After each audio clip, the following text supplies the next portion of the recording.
Breaking news. What? Another attack on Enugu. Enugu state is under attack. Bye Enugu state. One helicopter go come from lókè báyìí. As the helicopter is fleeing lókè, wọ́n rò bóyá àwọn military ni. Wọ́n rò bóyá Nigeria military helicopter ni. Nígbà tí helicopter máa lọ́wọ́ ààrẹ wá sílẹ̀ lẹ́ báyìí. Ẹ guess àwọn tí wọ́n náà ń bọ́ lẹ́nu ẹ̀. Àwọn terrorists. Àwọn terrorists no bọ́dẹ̀ níbẹ̀ ní Enugu sí. Wọ́n pa wọ́n lọ́wọ́lọ́wọ́. À ń jẹ ti Benue lẹ́nu àti ìjẹ Benue tán. Now, what state wo ni next one? State wo òun ni next one máa fohùn sí fún yín. Wọ́n ní bó ṣe wọlé. I am not an Enugu person. According to video tí mo mú wá fún yín and according to kọ́tà wọn tó wà ń bẹ̀ ń sọ. Wọ́n náà wọlé. Helicopter ń já wọ́n lẹ̀ báyìí. Wọ́n pa anybody lọ ni. Wọ́n ní wọ́n wá kọ́kọ́ bẹ̀rẹ̀ lásán o. Wọ́n ní kọ́kọ́ mú àwọn ọkùnrin tó bá ti jẹ́ ọkùnrin. Ìdá ọmọ ọwọ́ ni ẹ́, ọmọ ìrìnsẹ̀, ọmọ ìdúró, ọmọ ìjókòó, young boy, man, elderly, tó bá yà ti jọ́kùnrin, wọn náà kọ́kọ́ wipe wọn away náà. Everybody tú dànù. Everybody tú dànù. Èní June 17, 2025 láti náà ló tún lè ṣẹlẹ̀. They should tell us what is happening in Nigeria o. If ogun don come, let us know now. Ìṣẹ̀lẹ̀ fún wọn tó ti dogun ní kó ní kálukú fẹ́ kó bọ́ síta because kẹ́ máa drive àwọn kọ̀ọ̀kan máa lo weapon kẹ́ máa kó kí ní fáwọn helicopter àbí mò ń lálàá ni helicopter wọ́n fi pa àwọn aráàlú wọ́n fi pa citizens. So what is the next thing? State wo ni next one? Ibo na fẹ́ sàgbà báyìí. This thing is getting out of hand, yo. It's getting out of hand, yo. As at now, tí mo bá yín sọ̀rọ̀ yìí, òkú méjìlá ni wọ́n ti rí kó báyìí. Wọ́n lọ ṣàwọn nínú gbé ìwọ̀dí yàwó gbé ẹni tó yàwó gbó báyìí ó ń bá wọn pàdé nínú gbó ni wọ́n náà ti dúró sínú gbó kalẹ̀ dè wọ́n. So helicopter tó wá yẹn, ó kọ̀ káwọn títí àwọn ti gbogbo wá ni. Adágún. Benue State, ọkà 30. Before how many days? Níjọ́ Friday, wọ́n ní 30. As at Tuesday nísìn wọ́n ti ka 200 and something. Now Enugu again. Ẹ̀yin ọmọ Yorùbá, I know. Gbogbo ẹ̀ tó sọ pé Sunday Igboho ó ṣe gbá ó ṣàwo. Ọlọ́run má ṣe yín ládọ́run mọ́tọ́. Because I know many people ní o support NNAMDI KANU náà fún Biafra. Now kí àwọn yẹn sì kí náà máa sọ. Many of them tí wọ́n support àwọn wo gongongongon ni wọ́n káwọn people ìwà tó wọ́n nígbà yẹn ń já wọ́n lẹ̀ tó ń pa àwọn èèyàn wọ́n ní àwọn Fúlàní yẹn ń sọ lẹ́nu wípé this is not their land pé Enugu belongs to the Fulani. Nǹkan ti ṣẹlẹ̀ Enugu belongs to the Fulani. Àwọn Yorùbá wa ń kọ́ ibo la fẹ́ sàgbà. Ẹ jẹ́ kí n ṣó fídíò náà fún yín kí n kó lórí kíní kẹ́lẹ́ bá àríwò dáadáa.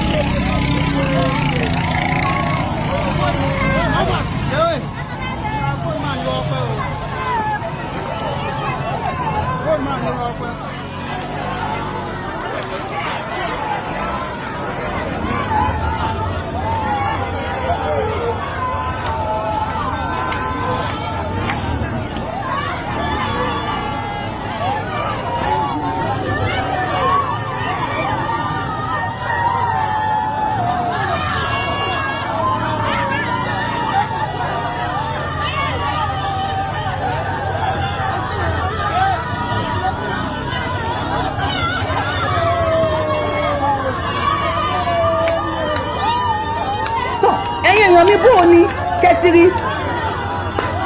Here we are. Ibi tá fẹ́ sagba nsin ohun lè mi o mọ̀. Now let me read it for you before we continue. Long ba o. Amawa breaking. Death toll from X-Men attack on Enugu community rises to 12 as residents feel homes. Àwọn ọmọ Enugu náà ti ń sá kúrò nílé báyìí. Ó dàbí pé ọ̀rọ̀ tí Fẹ́mi Òpònú Adésínà sọ́njọ́ kìíní àná wípé kó ní kálukú fi ilẹ̀ ẹlẹ̀ fún wọn ó dá kéèyàn wà ní abẹ́ ẹlẹ̀ ju kéèyàn wà ó dá kéèyàn wà lórí ilẹ̀ ju kéèyàn wà ní abẹ́ ẹlẹ̀ 6 feet lọ ká fi ilẹ̀ wálẹ̀ fún wọn. Tẹ́lẹ̀ helicopter yìí ó tún shocktalize mi kò fẹ́ yé mi dáadáa. Now let's continue. Ẹ̀wọ̀n date yẹn June 17 2025 ó dàbí ẹni pé wọ́n ń dúró de kí democracy day kọjá ni kán wá crazy orí oníkálukú. Imagine this thing is getting out of hand o. Àbí kí ẹ sọ pé mo sọ. Please, if you are watching this show, ẹ bá mi tẹ thumb up lórí show yìí, ẹ bá mi share fún àwọn ọmọ Yorùbá kó máa ready kó ní kálukú máa gbáradì because mọ ibi tó kàn ó ọlọ́mọ ìka tójú ohun dójú kú ọlọ́mọ ìka tójú ohun dójú kú Yorùbá dẹ̀ ló ń ṣe rádaràda bí àdìrẹ ẹlẹ́kọ̀ọ́ yìí. Yorùbá tó sọ pé wọn pẹ́ nìkan ọba òdìdé ìjòyè òdìdé wọn pé gbá wọn pawó àmàwádà. I'm scared. Àyà mi ń já because ẹ wo àwọn ọlọ́pàá gangan wọn ò ní sophisticated weapons lọ́wọ́ including àwọn soldiers wọn ò ní lọ́wọ́. Nàìjíríà mi sọ pé àwọn ò ní ìbọn tó gbádùn lọ́wọ́. Ibo làwọn pípò yìí ti ń rí àwọn kìnnìún. Ó dẹ̀ pé olóṣèlú ṣé kí n ṣapá àwọn olóṣèlú náà ṣiṣẹ́ fídíò kan wà bíbí tí màálù tí civil defence tó ń escort màálù kúrò nínú ìlú ní Benue State pàtàkì àwọn Benue State dìde. And you cannot believe that they mentioned the politician tó ní màálù. Nígbà tó kọ́ àmàlú yẹn dé ìlú kan táwọn yẹn sọ pé àwọn ò ní gbà wọn láyè ṣe wọn ò ní dúró sílùú àwọn ni. Kí la fẹ́ ṣe báyìí torí Ọlọ́run ọba ẹ̀yin èèyàn mi ẹ má sùn o ẹ dàpọ̀ tó yẹ bá mi dánlò tap send ẹ̀ tẹ́ bá ti dánlò dùn ẹ lo promo code Abiola TTS o àti àwọn polówó ọjà. Now residents are fleeing their homes everybody ń yàdà nù ibo náà ń sá lọ. Ẹ sọ fún mi ibi tó secure Nàìjíríà tí wọ́n ń sá lọ. Tó máa dúró wọn pa wọ́n tó máa sá lọ wọn pa wọ́n. State wo ló kù báyìí Benue Enugu ibo ló tún kù tọ. Meanwhile residents of ẹ má bínú tí máa po orúkọ lóyún dáadáa o mi ò mọ̀ pé ni o. Residents of bóyá Amufu bordering communities with Benue State have started fleeing their homes. So ẹ pọn ti parí iṣẹ́ Benue State ìgbà tí Tinubu lọ síbẹ̀ ní Wednesday ni wọ́n wá lọ sí Enugu. Ṣé bá ti kó ní Tinubu bá ti kó ní Benue State ní Wednesday ṣó ń darí lọ sí Enugu náà ni kó tó di pé máa lọ sí Enugu ṣé wọ́n tún ti ní pààyàn nílùú míì náà àti pòṣàn báyìí. Okay, meanwhile residents of Ebu Amufu bordering communities with Benue State have started fleeing their homes as threats of imminent attacks got to them. Local sources told Sahara reporters on Tuesday, that is a ní tí mo bá yín sọ̀rọ̀ yìí. Àwọn Amufu, àbí Amufu, they are now fleeing their communities because wọ́n ti sọ fún wọn wípé wọ́n ń bọ̀ wá pa àwọn náà. They are just wiping everybody away. Ẹni táwọn wèrè fẹ́ jẹ governor àti president, I don't know, wọ́n fẹ́ jẹ lé lórí mi ìmọ̀ tó bá pa everybody tán. Now let's continue. The death tolls from the X-Men attack in Agu Amufu, bí Amufu ni. In Agu Amufu autonomous community. Ẹ kí n tún kà torí Ọlọ́run. The death tolls from the X-Men attack in Agu autonomous community in Eha Amufu, Isi Usu local government. If I'm not pronouncing your local government very well, I am sorry. Isi Usu local government area of Enugu State has risen to 12 as of 12 noon on Tuesday. As in ní ọ̀sán èní ó ti di méjìlá. After more bodies were recovered from the bushes, Sahara reporters has learned. Now more bodies are being recovered from the bushes. Wọ́n ti ń lọ ṣa àwọn èèyàn jáde. Mi fẹ́ kí fídíò yìí kó lọ́ǹgì gan ni. Kí ni next thing? Ìgbà tán pa àwọn ti Benue. Mo sure pé àwọn Amufu àbí Amufu local government yìí, they will be there tó máa bá àwọn ará Benue State KANU. Wọ́n pa wọ́n Benue State. Not knowing pé àwọn ni next person àbí next people. Today survivor might be tomorrow's victim. Because today's victims were yesterday's survivors. So who is next? Ta ló kàn? Ta la mọ̀ tó kàn tí wọ́n ń bọ̀ wá bá? Ẹ̀yin politicians yìí, ó dàbí pé ẹ̀mí màálù ó value lójú yín ju ẹ̀mí èèyàn lọ.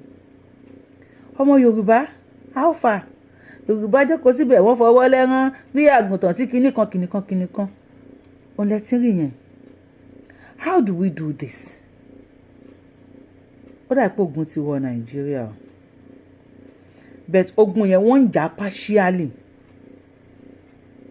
Because one, ibo ni wọ́n ti rí helicopter tí wọ́n fi kó wọn wá. Two, ta ló sọ fún wọn wípé Enugu belongs to the Fulani people?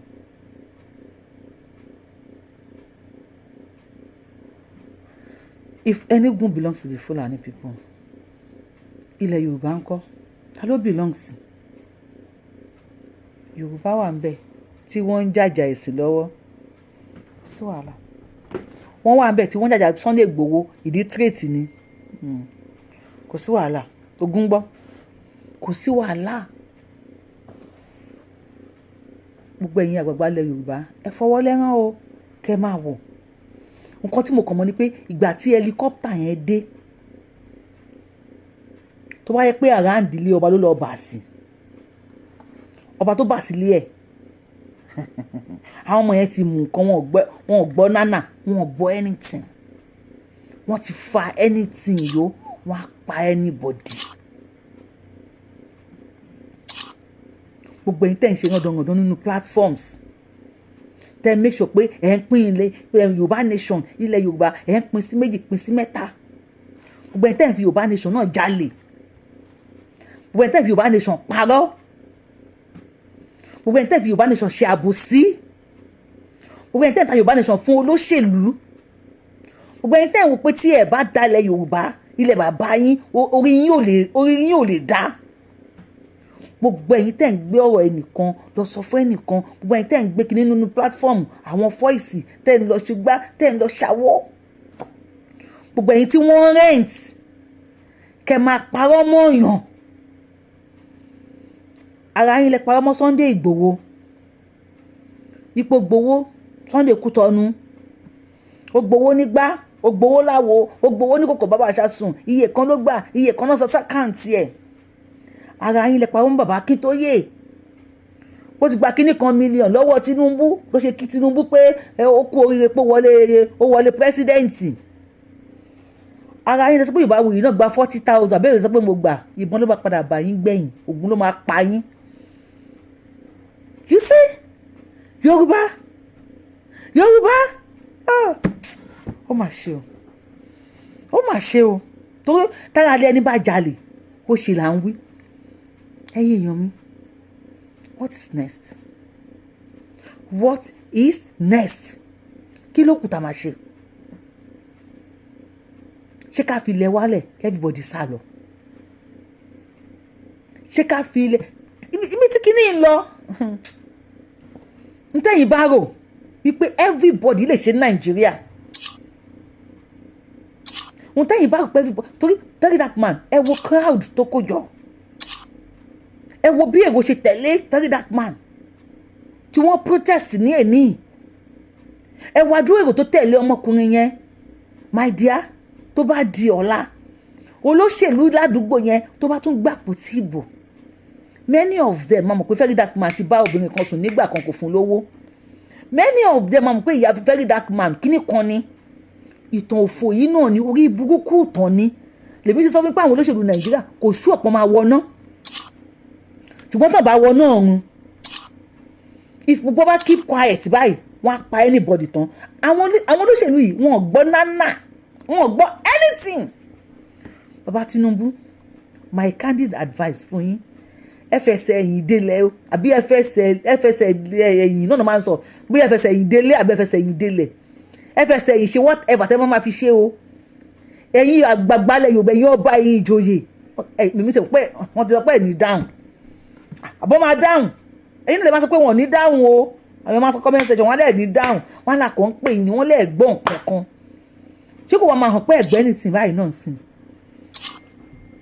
gbogbo ẹ̀yin ọmọ kéékèèké náà tó yẹ pé aráàlú òyìnbó lẹ́yìn rìpù pẹ̀lú Yorùbá nation ẹ̀yin náà múra sí ṣùgbọ́n ogun ló máa ń ṣì ní mú èpè ò kì í ṣìyànjà iṣẹ́ ọwọ́ ẹ̀ nínú Yorùbá nation Elédùmarè á fi san ẹ́ lẹ́san tèmi náà Elédùmarè á fi san mí lẹ́san Yorùbáwùyí lórúkọ mi Yorùbáwùyí lèmi ń jẹ́ gbogbo ẹni tẹ́ bá ti bá wa subscribe sí YouTube channel ẹ bá wa subscribe sí ẹ bá wa tẹ thumb up lórí show yìí ẹ wá bá wa share ẹ máa try kẹ máa kọ comment sí comment section ẹ máa fi opinion tí yín náà sí comment section the more tẹ́ bá ń kọ comment tẹ́ ń fi opinion tí yín sí comment section the more tí àwọn YouTube àbí Facebook tí wọ́n máa recommend díẹ̀ fún àwọn tó yẹ kí kíní yìí kàn lọ́wọ́ we never can tell bí àbí tẹ́ ti ń share bí àbí tẹ́ ti ń kọ comment àwọn kan tọ́lọ́run lè lò fún wa wọ́n lè rí wọ́n wá sí comment section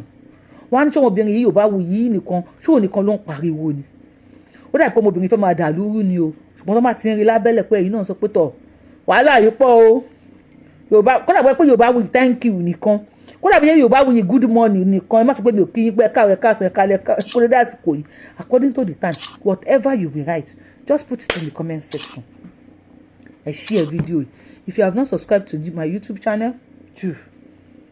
If you are joining this page for the first time, I am the one and only Akalolo of Yoruba land. Adáwọnlẹ̀ Yorùbá. Ọmọjọmọlọ yolóyè tí ò pé méjì, àbẹ̀ní ọmọ tí ò ṣe pààrọ̀. Ẹni tó máa pààrọ̀ tiwa, adéwájú federal government.